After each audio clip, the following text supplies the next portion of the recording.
Welcome back, students.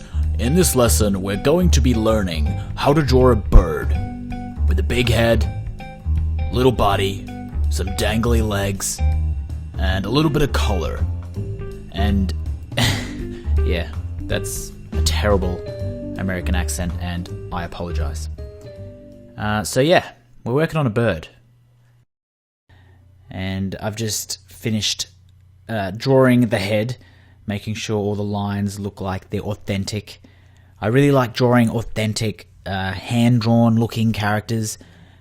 And then if I want to, I can take that into Illustrator and smooth out all the lines even more and make them look absolutely perfect.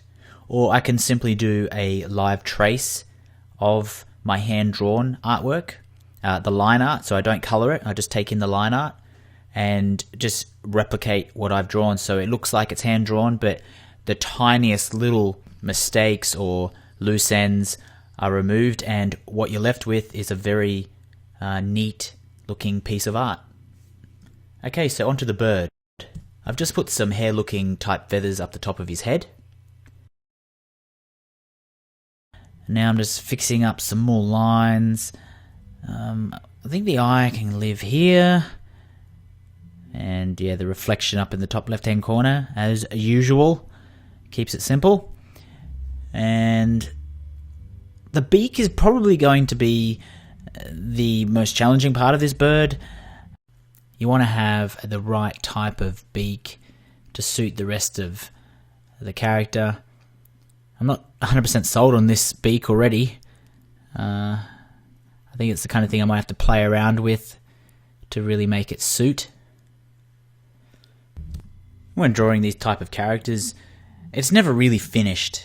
You always want to draw more and adjust more. And although you want to make sure that you don't go overboard, it's okay to play around and keep adjusting. Practice is one of those things that you can never do enough of. It's very strange. You think you've mastered something, and then you will forget what you've mastered in a couple days, weeks later, and then you'll revisit it, and then you'll notice that you've become better at what you were trying to master just by having a bit of time and continually going back to what you've learnt. And yeah, it's pretty cool when you can actually see yourself developing. It's the kind of thing that really encourages you to keep on practicing and keep on developing your skills. Okay, so back to the head.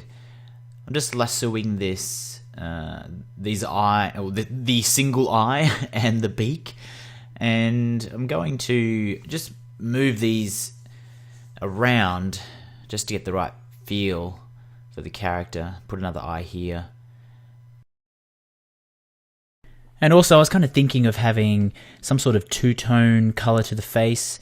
So this is where the color would stop, and maybe form some sort of cheek area as well over here. So that's where the cheek would be, and then the other side.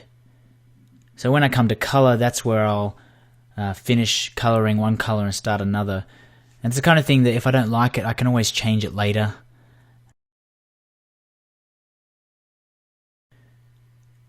Okay, so got the body there, very simple circular body shape. And we've got the wings here. I'm going to keep these guys as basic as possible. The wings can be very detailed. There's a lot of feathers on wings. And it's very easy to get carried away and make them bigger and with more detailed feather lines. But with these wings, I'm going to keep them very, very simplistic. I'm going to remove this neckline here so it joins the head to the body.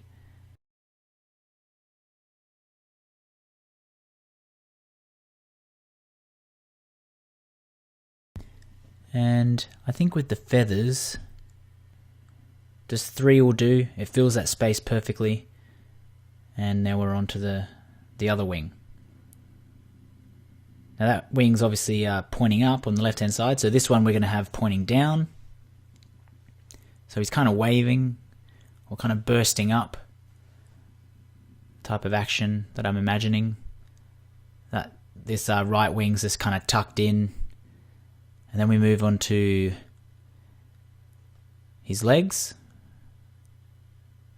So we've got this little top part of his legs, and then we've got the really skinny part kind of hanging out. And I'm going to make him kind of bursting up. So we're going to have the feet pointing down, and the rest of the toes are tucked in behind that main toe there, so you can't see them. Little nails there. And just a few skin detail lines there. Okay, and that's it. That's pretty much the bird character. And now I just go around and thicken a few lines, make them look a little bit more like the head. I'm just going to remove that line off his chin area and the rest of his face, as I believe it doesn't really work anymore. I think the color should be one solid color throughout the whole body. So removing these lines here will allow me to give it a solid fill and just fix up all the little hanging bits off the lines there, smooth out those lines. I think to match the top of his head, I'm going to add some detail to his cheek area. A little bit of spiky kind of feathers coming out, just to give it a little bit more personality. There we go. Only a very small detail, but I think it looks good.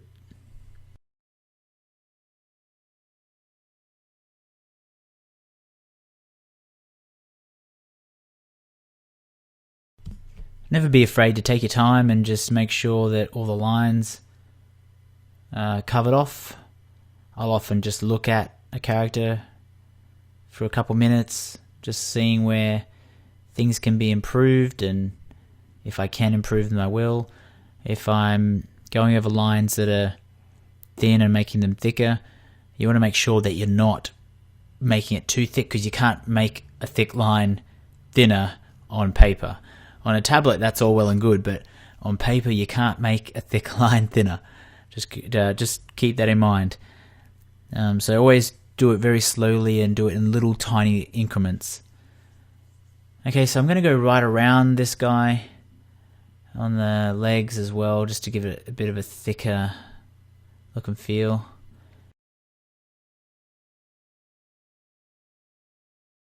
Okay, so I'm pretty happy with this guy now. I'm just going to add some little details to his face, but I'm kind of tossing up whether this beak is going to be good enough. I'm thinking no. I think I might do it again. Have one final play around to see if I can do a better job. I think something more compact might work better. Add that little bit of a nose part. If you have a look at a bird, they've got that little peak above their beak. That kind of it looks like a nose part to me. And then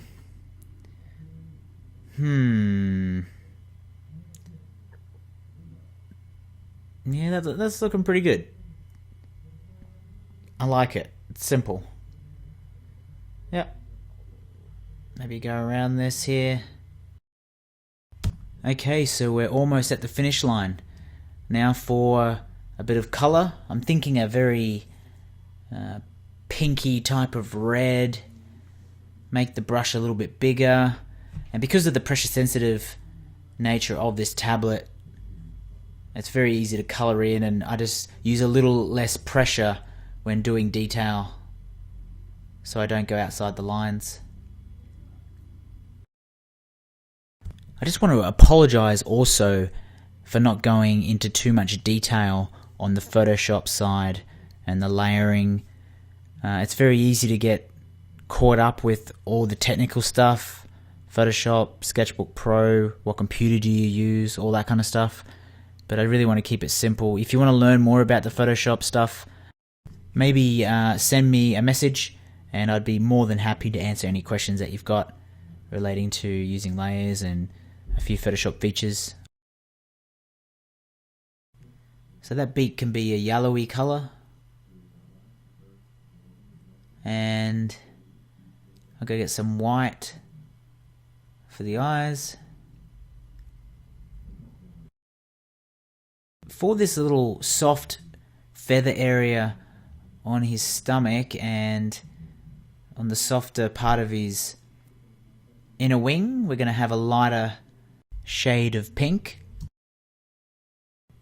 I think that looks really neat.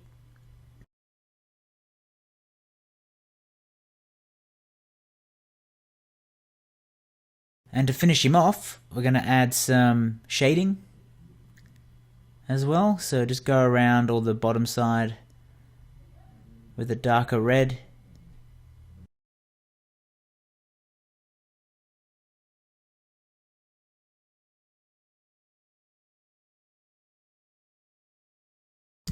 When doing shading, often I will put it on its own separate layer so I can turn it on or off depending on if I like it or not. Layering up multiple shading layers is a good idea as well. If you want to have it darker, you can adjust the transparency on certain layers. So if you haven't played around with Photoshop before and used layers, I really encourage you to get in there and just play around with the various layers. It's the whole reason why you really get Photoshop, is for the layers and playing around with different effects and transparencies. It keeps you organized as well, and you don't have to chuck away work because when you're drawing on paper, you make a mistake in the color phase or the inking phase, it's very hard to recover from that. So using a tablet with Photoshop makes it very, very handy. But yeah, inking on paper is probably a little bit more of a thrill because you can't make a mistake and you want to do it right the first time, so you have to be very focused.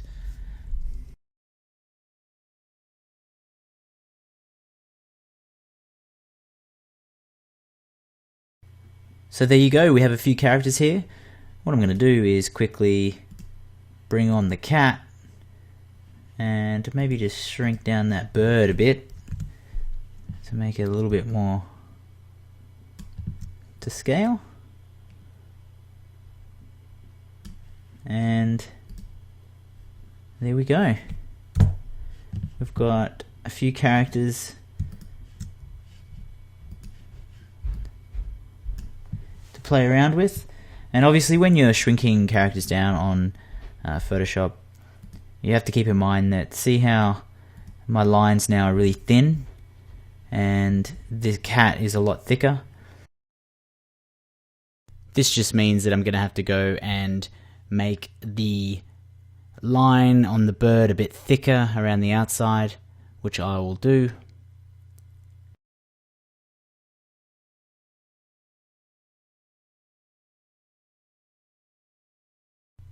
And there we go. You can see the characters lined up now. I hope that gives you a really good idea of how the process looks for designing characters in general, but more specifically the bodies and how everything kind of links together as you're going through the process. By now we have covered the face, consisting of the eyes and the mouth and different expressions, and now we've done the bodies, which included arms and legs and a few accessories as well. And I hope that you can use them in your own character designs.